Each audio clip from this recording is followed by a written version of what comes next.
días, Álvaro Cedeño y Álvaro Cedeño les saludan en este episodio número 292 de Diálogos con Álvaro Cedeño. Esta es una conversación intergeneracional que toca temas como desarrollo de talento, acción humana eficaz, transformación de conflictos y espíritu emprendedor.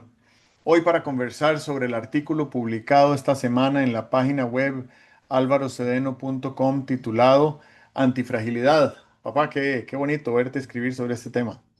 Sí, supongo que te gustará porque me introdujiste a ese tema.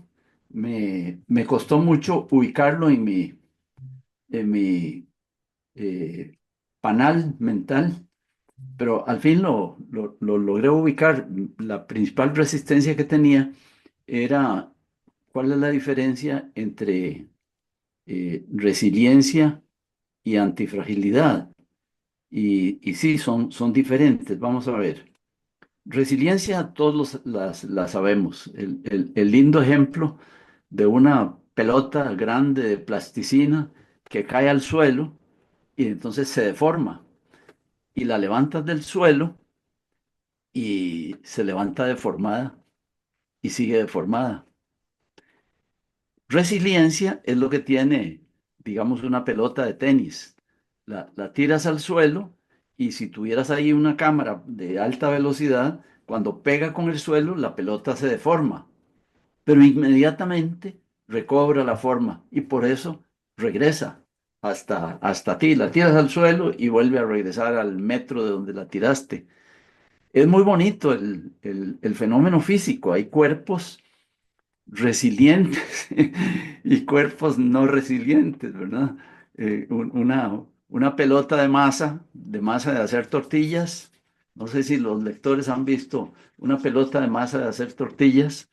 Eh, yo todos los días como tortillas, así que todos los días veo una pelota de masa, no porque yo las haga. Si se cae al suelo, se deforma. Y eso es una metáfora bien ilustrativa de cómo algunas personas o algunos de nosotros en determinadas circunstancias, ante determinados obstáculos, tenemos más tendencia a ser menos resilientes o más resilientes, ¿verdad? Hay gente que podría decir, sí, compré un montón de lotería y no salió premiada. A mí me costaría recuperar la forma y decir, puchica, metí plata en lotería y no me salió premiada, pero hay gente que está en el asunto y dice, otro día saco terminación y me repongo y no sé qué. Ok, hay distintos temas ante los cuales somos más resilientes o menos resilientes. La antifragilidad es otro cuento totalmente. Es el cuento de cómo ante una adversidad, ante un obstáculo, ante un fracaso o ante una pérdida, desarrollamos unos mecanismos de fortalecimiento personal. Eso lo reportan las personas que han tenido eh, quebrantos serios en su salud. Y es algo que debe ser totalmente orgánico, ¿verdad? Que como estuviste en riesgo serio, eso desata unos mecanismos, unos comportamientos, son, me parece que inconscientes, algunos serán conscientes y tal, que te fortalecen, te fortalecen. Entonces no es solamente recuperar la forma, sino salir de una crisis más fuerte. Y eso es bien interesante para las personas comunes y corrientes, porque adversidades todos tenemos y tal, pero son bastante significativas, por ejemplo, para personas que conducen esfuerzos, digamos, directores de empresa, figuras políticas, eh, personas que se empeñan en desarrollar un determinado proyecto, no solamente proyectos lucrativos, sino un determinado proyecto social, un determinado proyecto emocional, eh, una relación amorosa, una relación afectiva, es un proyecto, desde luego. Uno no, no va donde la chica y le dice, mira, te traigo una propuesta de proyecto. No, pero si es un proyecto, va para alguna parte. Es algo en lo que estás invirtiendo, entre comillas. Desde luego que inviertes algo posiblemente más valioso que cuando inviertes en una pequeña empresa. Estás invirtiendo afecto, estás invirtiendo esperanza, estás invirtiendo dedicación, sobre todo estás haciendo como una acumulación de energía, ¿verdad? Porque tampoco nadie llega a tocarle la puerta a una niña y dice, mira, yo como que tengo la idea de que quisiera estar en una relación contigo. No, no, cuando vas es porque tienes una acumulación de energía que has venido haciendo.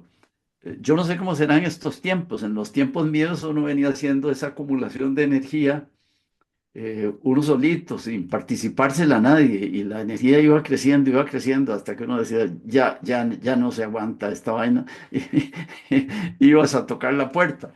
Yo realmente he estado retirado de esa línea de negocios por decenios, así que no sé cómo será el asunto, pero así era. Ujú.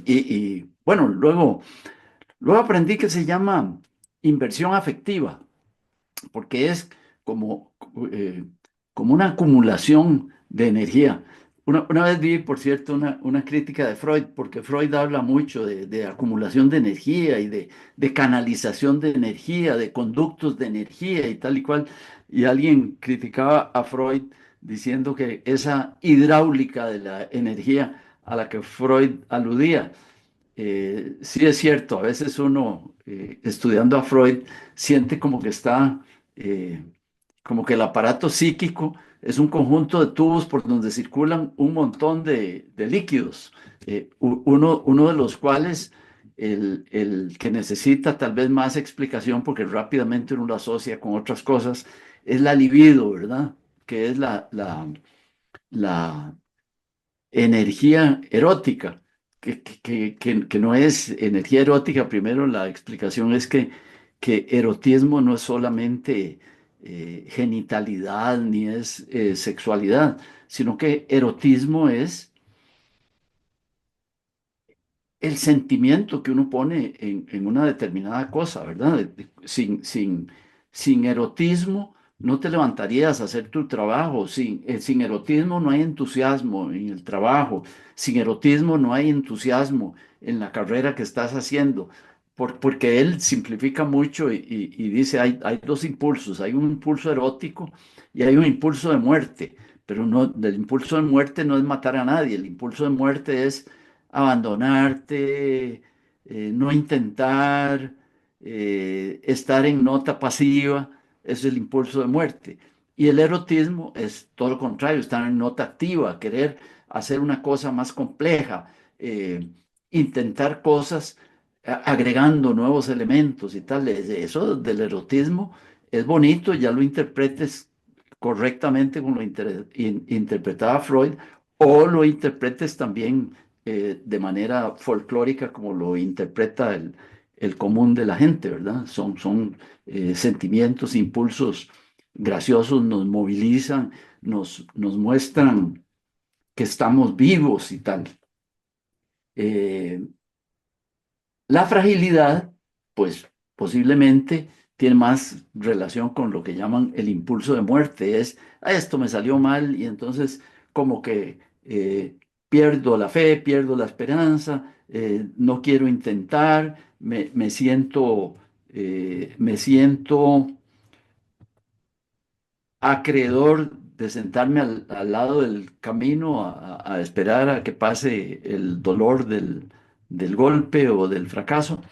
Y la antifragilidad es un llamado a que viéramos de qué manera la, el obstáculo, el contratiempo, la pérdida, nos hace más bien, nos robustece, nos hace más fuertes, nos hace más capaces de enfrentar otros golpes en el futuro. Pero tú sabes más de fragilidad y antifragilidad que yo, así que sigamos adelante. Pues en realidad el experto es Nassim Taleb, que es el autor del libro que lleva ese nombre, Antifragilidad. Él es una persona, está considerado uno de los grandes intelectuales de esta transición de siglo. Es una persona que trabajó buena parte de su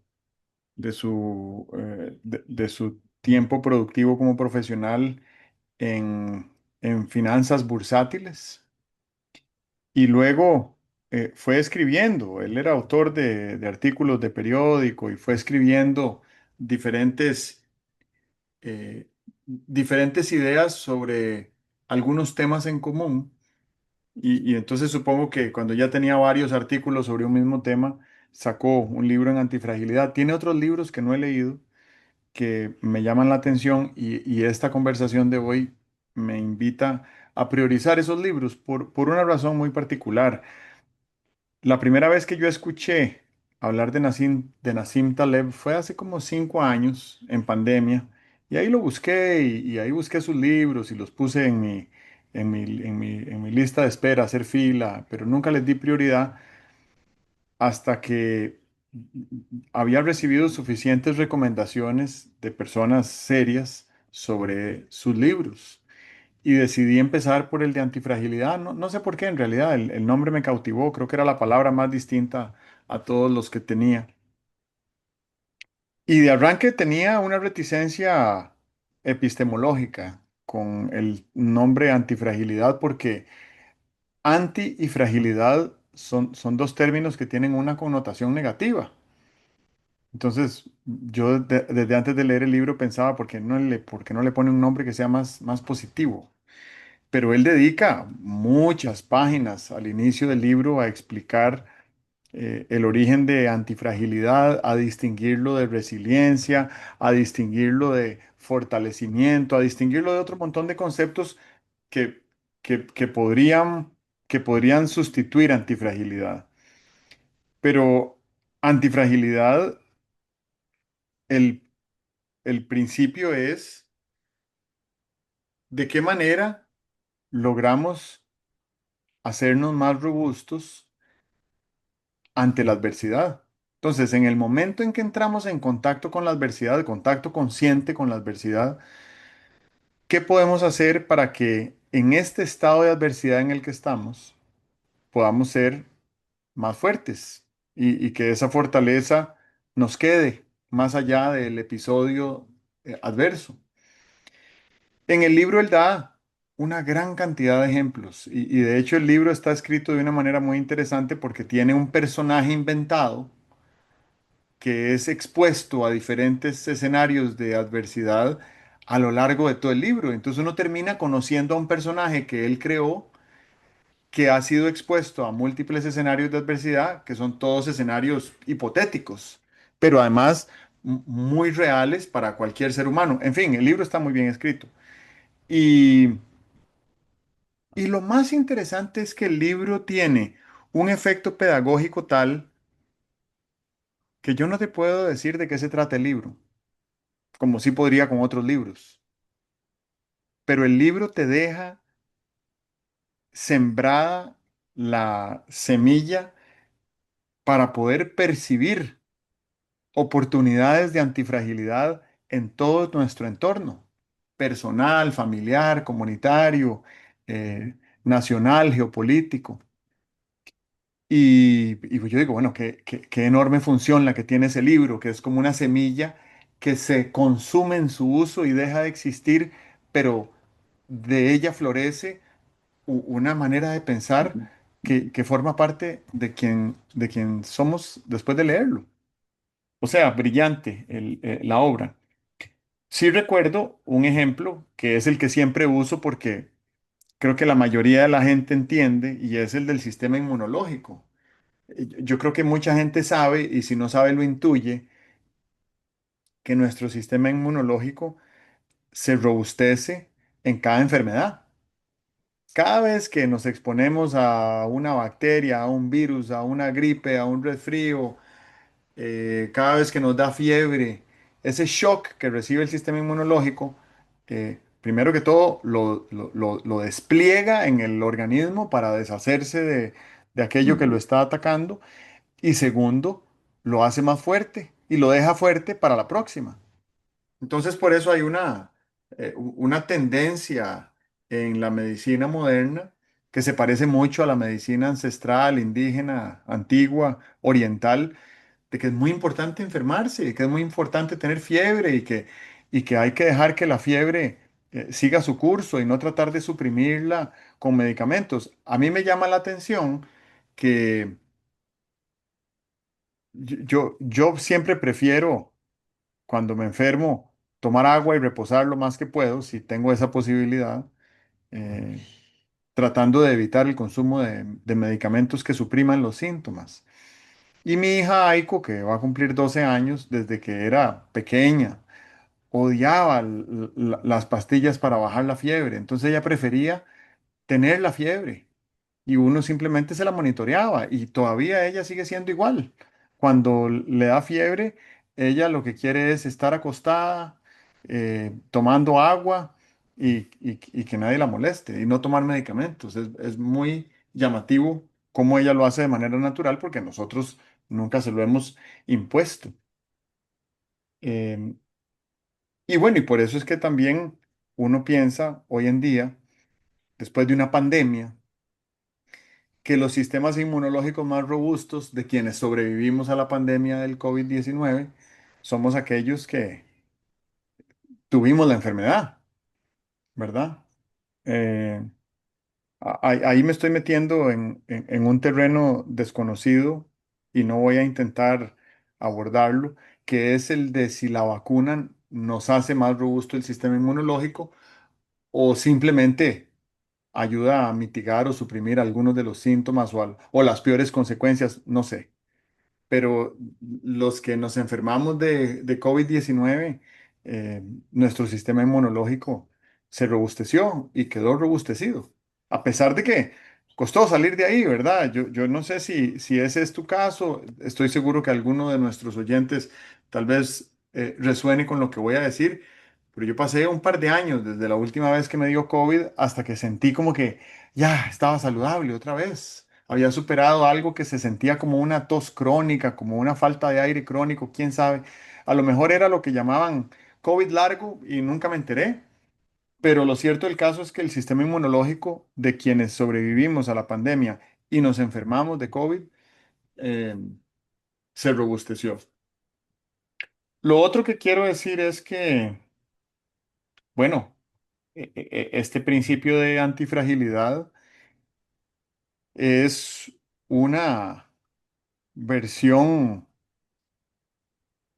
moderna y contada de una manera distinta de algunos de los principios elementales del estoicismo, ¿verdad? De sí, este claro. movimiento filosófico de la Grecia antigua que tenía por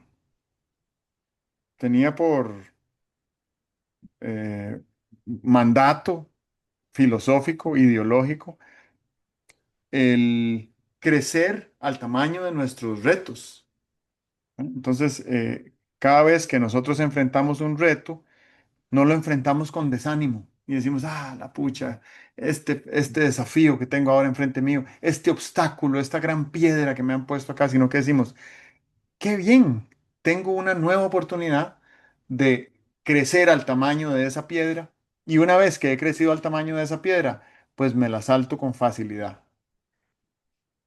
Y me parece, yo que soy nuevo al estoicismo, nuevo. en la teoría, porque algunas cosas que leo del estoicismo, yo digo, mira, si yo era estoico desde que tenía 10 años, pero yo que soy nuevo a la teoría del estoicismo, me parece que hay un razonamiento que resuena con una masa crítica de seres humanos, ¿verdad? Nosotros, si no tuviéramos una dosis importante de estoicismo, consciente o inconsciente, nos costaría muchísimo levantarnos de la cama todas las mañanas, porque levantarse de la cama nunca es más fácil que quedarse en la cama. Y entonces, pues a lo largo de los días, cuando contamos los días en miles, entonces es más probable que ya hayamos incorporado, o sea, interiorizado dentro del cuerpo, la expectativa futura de levantarnos de la cama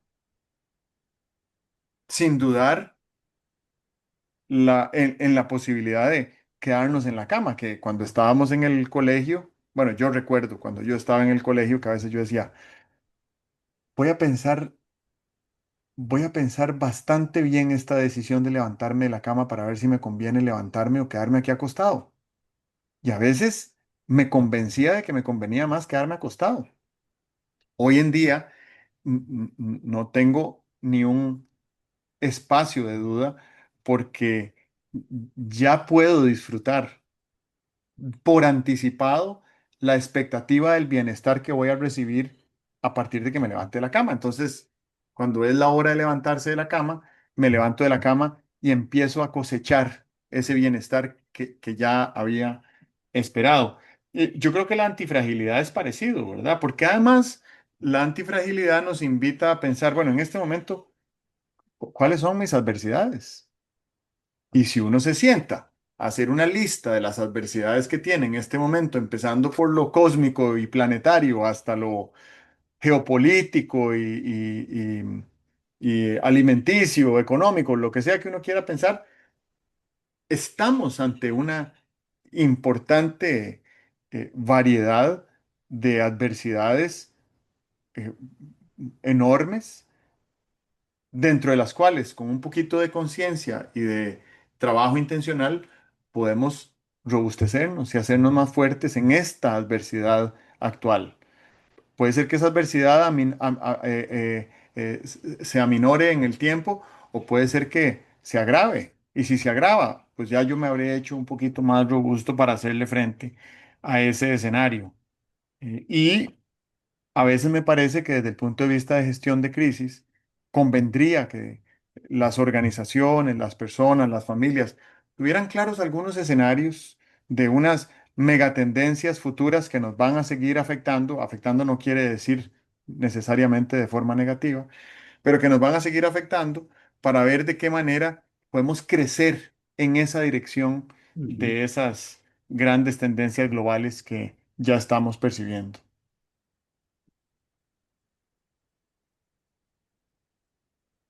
Ahora que hablabas, iba y venía en torno a varias ideas. Una, yo recuerdo de mi cuarto año de colegio, eh, teníamos una asignatura que se llamaba geología. Entonces ahí aprendí que en los cuerpos físicos había dos características. Eh, una era la tenacidad y otra era la dureza. Y entonces el ejemplo era el diamante. El diamante era muy duro. Se decía que el diamante rayaba, le hacía rayas a otros materiales. Tú has visto a veces en las películas que dicen, esto es un diamante, y alguien lo coge para rayar un vidrio que hay ahí cerca. Bueno, el diamante raya el vidrio. Yo no sé si raya al acero, pero sí creo que raya al acero, ¿verdad? Quiere decir, le deja ahí una grietita al acero cuando uno pasa un diamante. Pero el diamante no es tenaz, es muy frágil. con un golpe desproporcionadamente pequeño se puede fracturar. Posiblemente sea la estructura según la cual se formó, ¿verdad? Que entiendo que un diamante es un conjunto ahí de, de cristales y tal, ¿verdad? Bueno, entonces, tenacidad y fragilidad útil para lo que estamos hablando. Tal vez de lo que eh, Taleb habla es de dureza, de dureza. En geología, entonces, no es lo mismo que tenacidad, pero hablemos de dureza, de fortaleza para enfrentar dificultades. Mencionabas también algo que me hizo eh, reflexionar, y es cómo el libro de Taleb se te quedó ahí por tiempo y no lo veías y eh, estaba muy bien recomendado, pero no lo veías. Hay una cosa casi mágica que ocurre con los libros, yo no me la explico, de cómo es que uno en un determinado momento, un libro que tenía por ahí y lo toma y lo empieza a ver con gran interés y no sé por qué no había yo leído este libro nunca, ¿verdad? eh, el- la anécdota de cómo un determinado libro llega a ti, para algunos libros es bien interesante, bien interesante. Yo ahora estoy en la etapa en que algunos libros los vuelvo a leer y los vuelvo a leer y es muy lindo porque leer un libro a una distancia de 20 o 30 años te da una experiencia totalmente distinta porque tú no eres el mismo. El libro sí que es el mismo, pero tú no eres el mismo. Entonces sientes una cosa distinta a la que sentiste la primera vez que lo leíste. ¿Qué, qué, qué será lo que hace que un libro nos impacte? Impactar es una palabra que habría que empezar a definirla. Me gustaba más el término que usaba un excelente profesor que tuve, que decía, ¿qué es lo que hace que una situación, qué es lo que hace que un libro, qué es lo que hace que un concepto nos haga tilín? Y todos entendíamos qué quería decir que un concepto nos hiciera tilín, que por cierto creo que el término viene de una zarzuela donde se hablaba de a los chicos a los cuales alguna chica les hacía tilín. Eso me parece a mí que es un término, es casi como una expresión algebraica, ¿verdad? De que algo nos haga tilín y nos entendemos. Entonces, ¿qué es lo que hace que un libro nos haga tilín? A veces es la circunstancia en la que estamos, a veces es los conceptos con los que el libro hace contacto. Yo me imagino que ahí nuestro depósito némico, no anémico, sino némico de memoria, nuestro depósito némico, como que se reconfigura y de pronto una idea, algo que te dicen, un concepto que viste por ahí, un día pega con unos conceptos némicos que tienen raíces en ti. Entonces, hoy pegó y hoy me interesó y hoy dije, doy un paso sin leer el libro y otras veces pasa el tiempo porque el libro o el concepto o la situación no hacen contacto con tu depósito némico. Pero qué bonito, bueno, hizo contacto con tu depósito anémico. A mí también me pasó, tú me habías hablado de antifragilidad muchas veces y yo la dejaba pasar. Mi activación vino cuando yo dije, bueno, si antifragilidad es lo mismo que resiliencia. Y me puse a indagar y no era lo mismo que resiliencia, que es esto que estoy mencionando, y lo menciono especialmente para estudiantes. Y como ahora todo el mundo debería ser estudiante, tengo un público muy grande, ¿verdad? Eh, y- y- la cerrada de puerta que le hacemos a un concepto nuevo muy frecuentemente es decir, esto es lo mismo que tal cosa. Sí, yo diría antifragilidad es lo mismo que resiliencia. Y no, no es lo mismo. Entonces creo que a los estudiantes, a los aprendientes y tal, deberíamos alertarlos en el sentido de que cuando digan, cuando en la mente oigan esa voz que les dice, pero esto que están diciendo es lo mismo que lo que ya yo sé, enciendan todas las alarmas porque si no es lo mismo que lo que ya saben, se están perdiendo de un conocimiento muy valioso. Eh, ok, más cosas. Y tú estabas mencionando el estoicismo y cómo el estoicismo, que será natural, se asentará en el alma y tal y cual. Yo creo que sería muy extraño y tal vez hasta preocupante que un niño fuera estoico. A mí me parece que los niños todavía están muy imbuidos, muy guiados por el principio del placer. Entonces no son estoicos, pero la maduración de una persona consiste en ir poniendo en su lugar el principio del placer y adoptar lo que llamaríamos ahora realismo, ¿verdad? Porque el niño, por ejemplo, tiene una gran dificultad, más que un adulto, para posponer algo, porque vista la posibilidad de placer, él quiere tenerlo ya. ¿Cómo le vas a decir a un niño pobre que ahí está esa confitura, pero que no se la coma hoy, sino que se la coma mañana? Mañana es otro siglo para él, ¿verdad? Entonces el niño no es estoico, pero el adulto educado, me parece a mí que sí tiene que ser más estoico que el niño jovencito. Entonces, eh, cuando hablamos de estoicismo,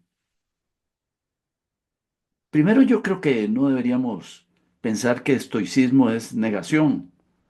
Eh, claro que es negación, pero no es negación bruta, no es negación, ahora no puedo tomar café y entonces empiezas a dar vuelta a ver a qué horas puedes tomarte el café, eso es negación bruta. La negación racional, es decir, no voy a tomar café porque eso me interrumpe el sueño por la noche y mañana necesito hacer no sé qué y estar muy alerta. Esa es una negación razonada. Estoicismo ligado o confrontado con negación podría tener muy mala prensa hoy en día porque yo creo que una de las cosas que nos ha pasado como sociedad es que hemos vivido unas circunstancias, eh, la mayoría de la gente, de abundancia, de permisividad en el deseo y que hacen, nos hacen pensar que la posposición del placer o la imposibilidad del disfrute o la abnegación, que es, sí, me niego, pero me niego para algo, ¿verdad? O la abnegación eh, son pérdidas para el organismo, son pérdidas para la persona y tal y cual. Creo que de lo que estamos hablando hoy es de cómo podrían no ser pérdidas, porque fíjate que Taleb habla de la antifragilidad como el efecto de crecimiento que se provoca ante una adversidad, pero también podríamos hablar, cuando estamos hablando de formación del carácter, del efecto de enriquecimiento personal, de desarrollo personal, que ocurre cuando me niego algo que no es una adversidad, cuando me niego algo que sería un disfrute lícito, cuando una persona dice, es que estoy controlando la dieta, se está negando algo que es permitido. O cuando alguien dice, es que estoy en un programa de ejercicios, estoy en un programa gimnástico de ejercicios, está haciendo algo que lo busca deliberadamente, paga para que lo pongan a hacer gimnasia y que es lícito que él se quedara por ahí viendo televisión sentado en un sofá. Es difícil hacer ejercicio físico, pero esa persona elige hacer ejercicio físico. Me parece que de una cierta manera está tomando el ejercicio físico casi que como una adversidad, se está echando un pulso consigo mismo para desarrollarse por la vía de la construcción de antifragilidad. Es gracioso que un par de cosas que has dicho las había anotado unos segundos antes, y eso nunca me pasa. Usualmente yo voy anotando cosas que inspira tu discurso. Por ejemplo, lo que hablabas de releer un libro. A mí me gusta decir en son de broma que los libros cambian con el tiempo y cuando uno los relee, han cambiado. Obviamente, tienen las mismas páginas y las mismas palabras, nadie los ha editado. Y quien cambia es el lector, ¿verdad? Y también es cierto que nosotros cambiamos con muchísima frecuencia. Eh, Puede ser que todos los días experimentemos una o varias transformaciones radicales de quién nosotros somos y entonces mañana en algunos aspectos vamos a ser muy diferentes a como fuimos ayer. Y cuando digo que puede ser, no estoy creando la, no estoy creando la posibilidad de que eso suceda. Estoy diciendo eso sucede. El puede ser es referido al nivel de conciencia que tenemos respecto a esas transformaciones que estamos experimentando todos los días. Por algo que ha dicho Einstein, no, mejor dicho, algo que dijo Einstein y que nosotros hemos dicho muchas veces en este espacio. Y es que solo hay dos formas de apreciar la vida, decía Einstein, como si nada fuera un milagro o como si todo fuera un milagro. Entonces está bien, si para una persona no existen los milagros, entonces siga por ese rumbo y por ahí va bien. Pero si usted cree que algunas cosas que suceden son milagrosas, entonces preste más atención porque probablemente todo es milagroso. Y cuando uno se da cuenta de que el simple hecho de estar tomando un, una bocanada de aire ya es un conjunto de milagros, entonces eso significa, al crear esa conciencia, significa que nos hemos transformado. ¿Por qué? Porque si bien es cierto que la acción transforma, y lo hemos dicho acá también, hay algo que transforma más que la acción, y es la acción consciente. Cuando nosotros ejecutamos una acción con una intención consciente, el entendimiento que se genera es transformación pura. Eh, Me gustaría, lo que me gustaría es poder hacer una especie de ejercicio guiado. No lo voy a hacer, pero me imagino un ejercicio guiado donde las personas que nos escuchan, mientras están haciendo lo que están haciendo, porque yo no creo que nadie esté sentado con los ojos cerrados escuchándonos, sino que están haciendo otras cosas, están cocinando o están arreglando el carro, o están haciendo alguna otra cosa mientras nos escuchan, se den cuenta de esa acción que están haciendo, con sus manos, con su cuerpo, con sus sentidos, con su ser, con su presencia, y que la continúen haciendo con plena conciencia de que están allí en ese momento haciendo aquello que están haciendo por la razón que sea, pero que lo hagan con esa intención. Y al hacerlo con esa intención, sucede una transformación pequeñita, llamémosle microtransformación, ¿verdad? No quiere decir que de la noche a la mañana empezamos a creer que la luna es de queso. No, no, no es de ese tamaño la transformación que sucede, es de un tamaño minúsculo, pero cuando creamos conciencia de eso y cuando se nos acumulan muchas de esas microtransformaciones en el día, pues obviamente al día siguiente nos despertamos y somos una persona diferente y sabemos que somos una persona diferente.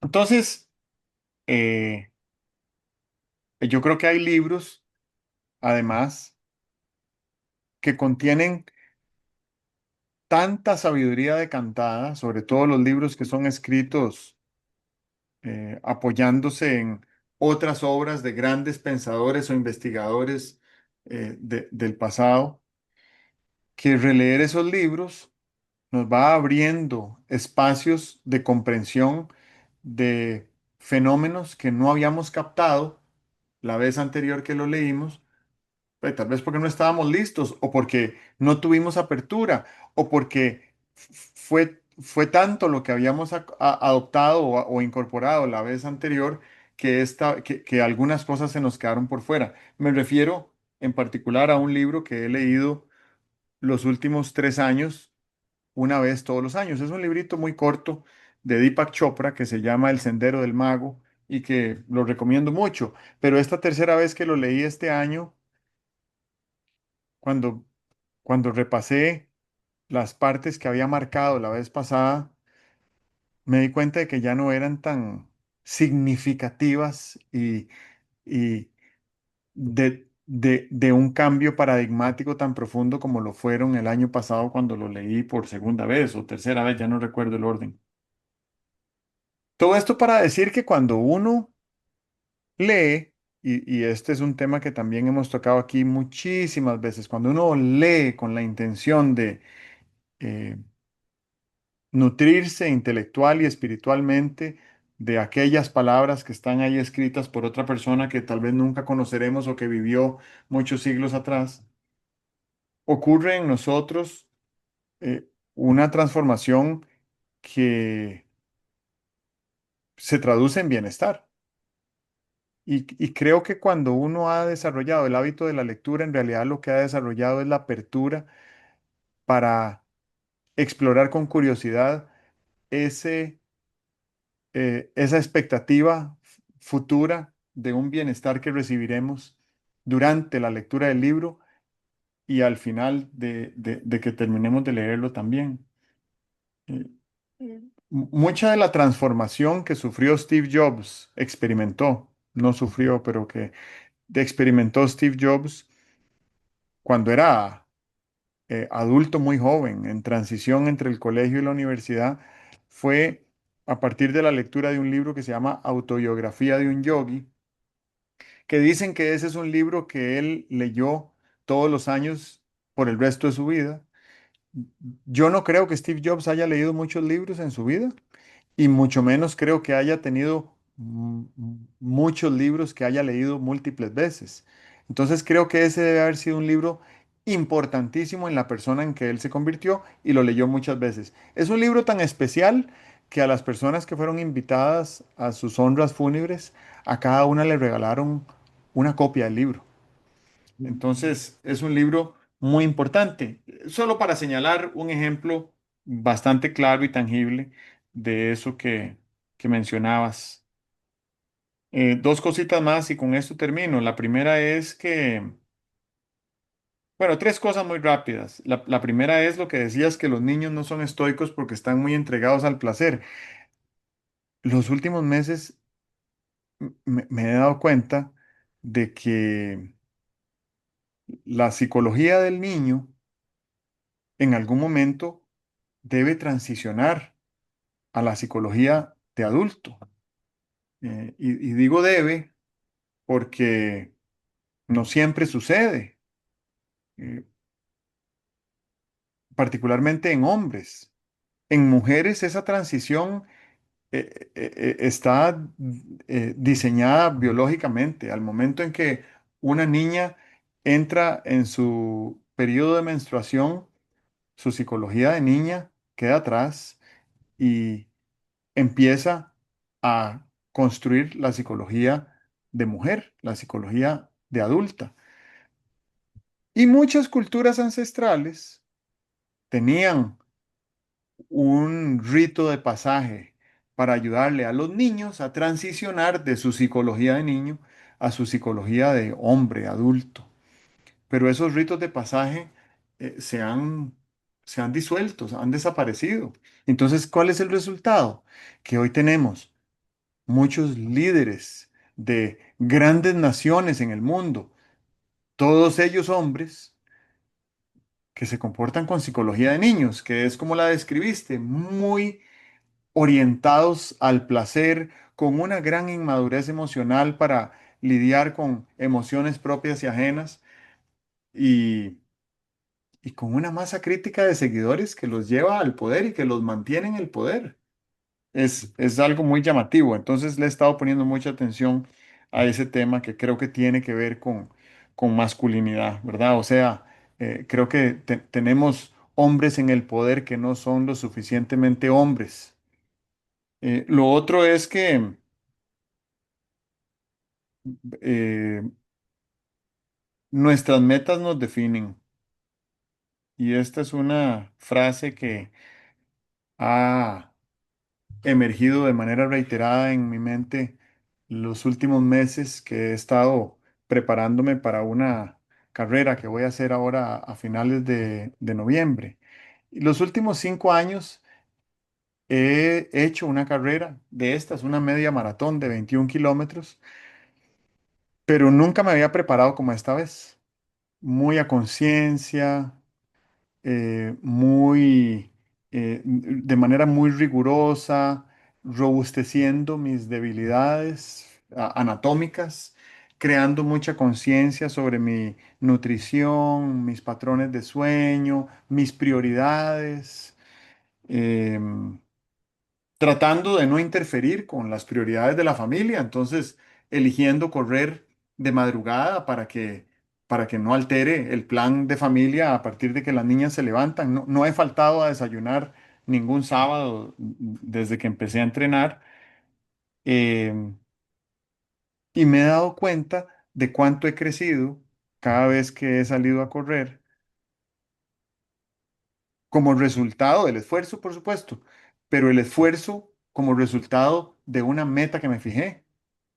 Y esa meta que me fijé es un, un desafío, un reto, una adversidad que yo elegí para mí mismo, para el cual tengo que crecer, porque no puedo cumplirlo con el estado físico, mental, nutricional en el que estoy al momento de inscribirme en la prueba, ¿verdad? Yo me inscribí en la carrera a principios de julio.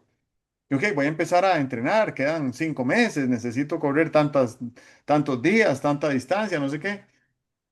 Y ha sido muy, muy desafiante, más que otras veces. Supongo que me está pasando la factura, la edad, puede ser, y también creo que me está pasando una factura de antifragilidad,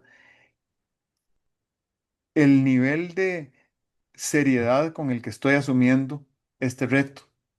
Y esa factura la agradezco porque estoy dispuesto a pagarla, aunque no me imaginaba hace 5 meses que iba a ser de este monto. Pero lo agradezco porque sé que el día después de la carrera voy a estar en un lugar muy diferente al que estaba el día que me inscribí en ella. Y con esto termino. Dos o tres cositas sobre cómo convertir la adversidad en una posibilidad de crecimiento. Me parece que lo primero que hay que hacer es aceptar la adversidad. Cosas que no son aceptar la adversidad.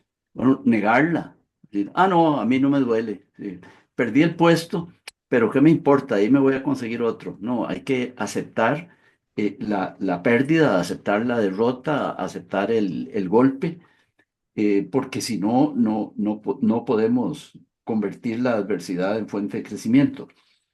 Uno podría infantilmente patalear contra la adversidad. Y entonces le andas contando a todo el mundo, te quejas de la injusticia que te hicieron, estás pataleando contra la adversidad. Pero la actitud necesaria para crecer con la adversidad es aceptarla. Y luego, me parece que es importante tener claro que la adversidad te puede mejorar. Yo diría tener siempre la mentalidad de que cómo te conduzcas en una adversidad es equivalente o metafóricamente igual a cómo te conduces en el gimnasio. Uno no va al gimnasio a sentarse por ahí en una banquilla, sino que va a que el trainer lo esté alertando para hacer ejercicio. Pienso que la otra cosa que es necesario tener cuando estás tratando de que una adversidad te deje crecimiento es tener mentalidad de crecimiento, es decir, aceptar que casi todo lo que hacemos nos transforma, que cuando estudiamos nos transformamos, que cuando hacemos un esfuerzo por empatizar con el otro nos transformamos, que cuando eh, reaccionamos ante una ofensa o ante una adversidad y tal, nos estamos transformando. A eso se llama tener mentalidad de crecimiento. Y casi todas las cosas que hacemos, si las hacemos con mentalidad de crecimiento, fomentan el crecimiento. No puede ser que uno vaya creciendo y no se había dado cuenta de que uno tenía capacidad de crecimiento, que eso con los niños es importante. Al niño lo primero que hay que enseñarle en la escuela primaria es que él que llegó sin saber coger un lápiz, ahora sabe escribir el nombre. Eso es mostrarle la mentalidad de crecimiento. Bueno, creo que con esas tres cosas uno puede construir esa posibilidad de desarrollarse a partir de las adversidades y esto termina la conversación tan animada de este día. Ujú. Muy bien. Sí, me anoté lo de mentalidad de crecimiento del final porque siento que es muy importante como nexo con el concepto de antifragilidad. Así que muchas Ujú, gracias por el ujú. recordatorio. Ok, Que estés bueno. muy bien. Muy bien, nos vamos. Hasta luego. Hasta luego.